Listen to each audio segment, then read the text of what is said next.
হামলাকারী দল সত্যি কি হামলা করেছিল নাকি সবটাই দ্বীপের বানানো? একজন মা হয়ে কি তার সন্তানের উপর হামলা করতে পারে?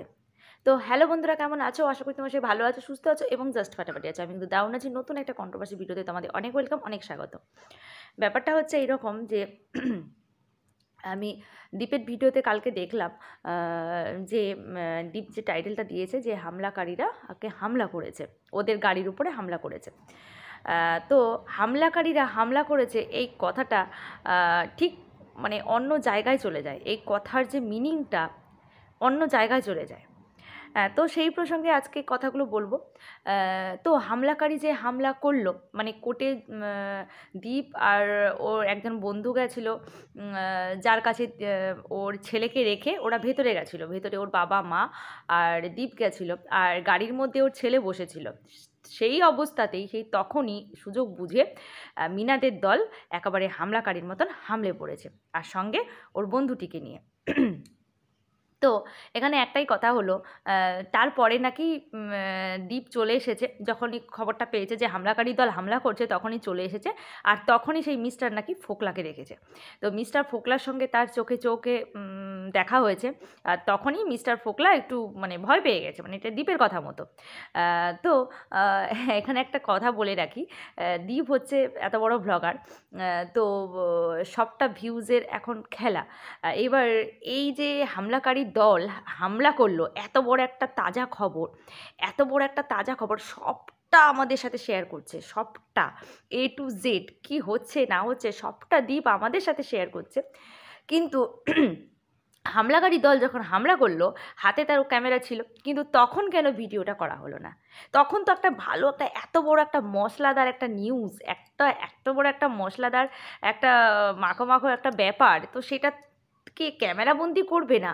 এমনটা কিন্তু হতে পারে না। তা তোমরাই বলো দর্শকরা, তোমরাই বলো যে এটা কি সম্ভব, যেখানে চারিদিকে এখন ভিউজের খেলা, ভিউজের জন্য মানুষ যা নয় তাই করছে। এবার ঠিক ওরাও তাই, মানুষ চায় যে প্রত্যেকটা ভিডিওতে ওদের ভালো ভিউজ আসুক, সেখান থেকে অনেকটা ইনকাম হোক। এত বড় একটা মশলাদার খবর, এত বড় একটা ফুটেজ, ভিডিওর ফুটেজ সন্দীপ মিস করে গেল। ব্যাপারটা খুব কাকতালীয় মনে হচ্ছে না? তো এটা আমরা বুঝতে পেরেছি যে এটা সত্যি, এর কোনো কথার কোনো ভিত্তি নেই। জাস্ট এটা একটা দর্শকদের মানে এই এই কথাটা জাস্ট দিলে, মানে হামলাকারীর দল হামলা করেছিল এইটা জাস্ট যদি ভিডিওর মধ্যে যদি অ্যাড করে দেওয়া হয়, কারণ ওই দিনের ভিডিওতে আমরা কিছুই দেখতে পাইনি। মানে ওই দিন যে কোর্টে যাওয়ার যে ভিডিওটি ছিল, সেই ভিডিওতে না আমরা কোর্টের ভেতরটা দেখতে পেয়েছি, শুধু দেখেছি খাওয়া দাওয়া, গাড়িতে যাওয়া আসা, আর বারাসাতে একজন ওর শুভাকাঙ্ক্ষীর সঙ্গে কথা বলা, এই সবই আমরা দেখতে পেয়েছি। এর বাইরে কিন্তু ব্লগে কিন্তু কিচ্ছু ছিল না। তাই জন্য ব্লগটাতে ভিউ আনার জন্য, ওই ব্লগে যাতে বেশি বেশি করে ভিউটা আসে, সেই জন্য এই কথাটা, এই টাইটেলটা বসাতে ও বাধ্য হয়েছে যে হামলাকারী দল হামলা করলো। আর এইটা সবাই খেয়ে নেবে, কারণ ও ও ওই দিন মিনারাও কোর্টে আসবে, তো এটা বেশ দর্শকরা বেশ ভালো খাবে, সেই জন্য এই টাইটেলটা লেখা হয়েছে। এই টাইটেল, এই কথার কোনো আমার মনে হয় না কোনো ভিত্তি আছে। এইবারে আসি মিনার কথায়। মিনা যে ভিডিওটা পোস্ট করেছে, সেখানে ও এ বিষয়ে কিন্তু কোনো কথা কিন্তু আলোচনা করেনি। করেছে একজন মা তার যদি সন্তানের কাছে গিয়েও থাকে, একটা মা যদি তার সন্তানের কাছে গিয়েও থাকে, সন্তানকে দেখার জন্য যদি মনটা যদি আকুলি বিকুলি হয়, তাহলে ও ওর সন্তানের কাছে দৌড়ে গেছে, ওর সন্তানের কাছে ছুটে গেছে। এরকম আইনের আশা করি নিয়ম আছে, মানে ও দিন না পর্যন্ত বাচ্চাটা অ্যাডাল্ট হচ্ছে ততদিন না পর্যন্ত কিন্তু মায়ের কাছেই থাকার, এটা কিন্তু রুলস, যেহেতু বাচ্চাটা একদমই ছোট, একদমই ছোট। তো যাই হোক, ওখানে দীপরা ওকে রেখে দিয়েছে। হ্যাঁ, এমন নয়, এমন বলছি না যে দীপরা ওকে ভালোবাসে না, সত্যি ওকে খুবই ভালোবাসে, বাচ্চাটাকে খুবই কেয়ার করে, দাদু ঠাকুমাও প্রচণ্ড ভালোবাসা দেয়, সে বিষয়ে কোনো সন্দেহ নেই।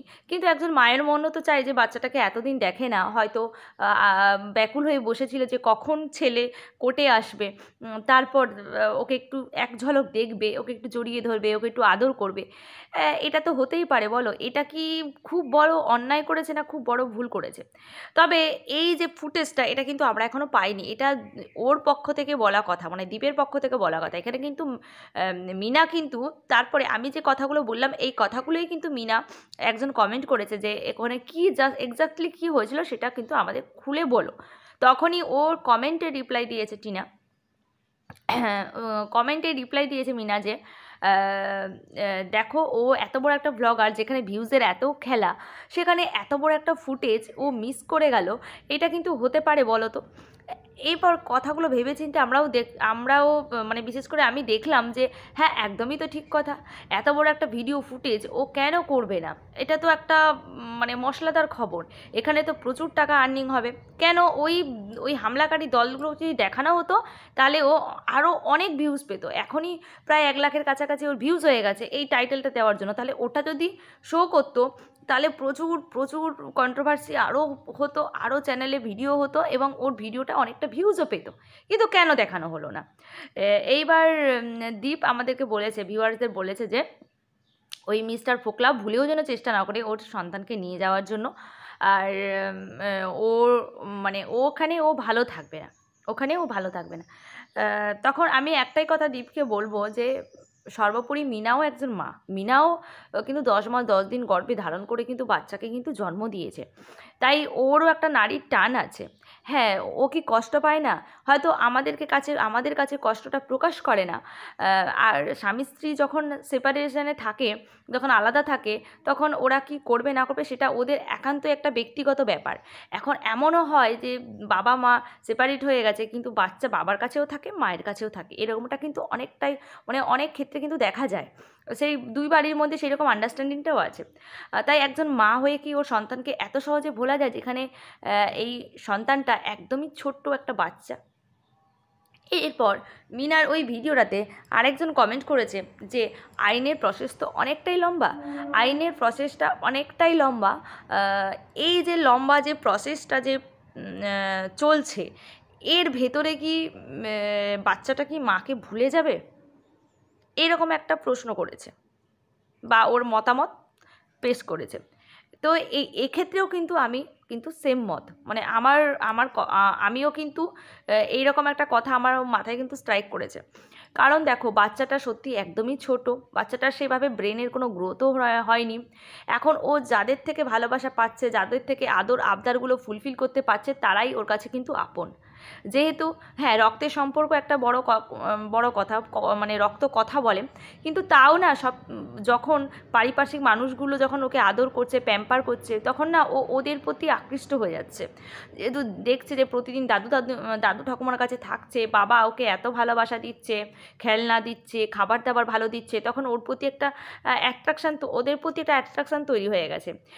একটা কথাই আছে না, out of sight out of mind. এটা কিন্তু একদমই ঠিক কথা। যেহেতু ওর মাকে এখন সামনাসামনি দেখতে পাচ্ছে না, তাই ওর মায়ের কথা ও কিন্তু আস্তে আস্তে কিন্তু ভুলে যাচ্ছে। যেহেতু ও এতটাই ছোট, ও যদি বড় হতো তাহলে কিন্তু এটা হতো না। ও যদি 10 বছরের হতো বা 12 বছরের হতো বা 7-8 বছরেরও হতো, তাহলে কিন্তু ও ভুলতে পারতো না। কিন্তু যেহেতু ও একদমই ছোট, 3-4 বছরের একটা বাচ্চা, তাহলে ওই শিশুসুলভ মনে কিন্তু ওর মায়ের অস্তিত্বটা কিন্তু আস্তে আস্তে কিন্তু মুছে যাচ্ছে।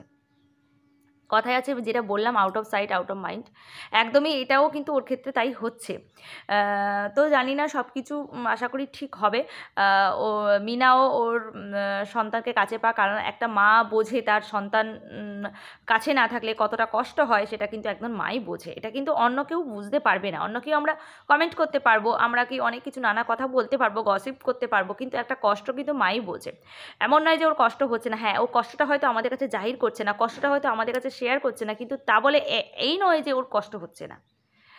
তো চলো, আজকে তোমাদের কি মন্তব্য অবশ্যই কিন্তু আমাকে কমেন্ট বক্সে জানো। হামলাকারীরা কি সত্যি হামলা করেছিল, নাকি সবটাই বানানো ভিউজের জন্য? তো সেটাও কিন্তু আমাকে কমেন্ট করে জানিও। তো চলো, আজকে মতো তোমাদেরকে বিদায় নিচ্ছি। পরের বারে তোমার সঙ্গে দেখা যাচ্ছে নেক্সট কোনো একটা ভিডিওতে। ততক্ষণ তোমরা সুস্থ থেকো, ভালো থেকো, সাবধানে থেকো। আজকের মতন টাটা।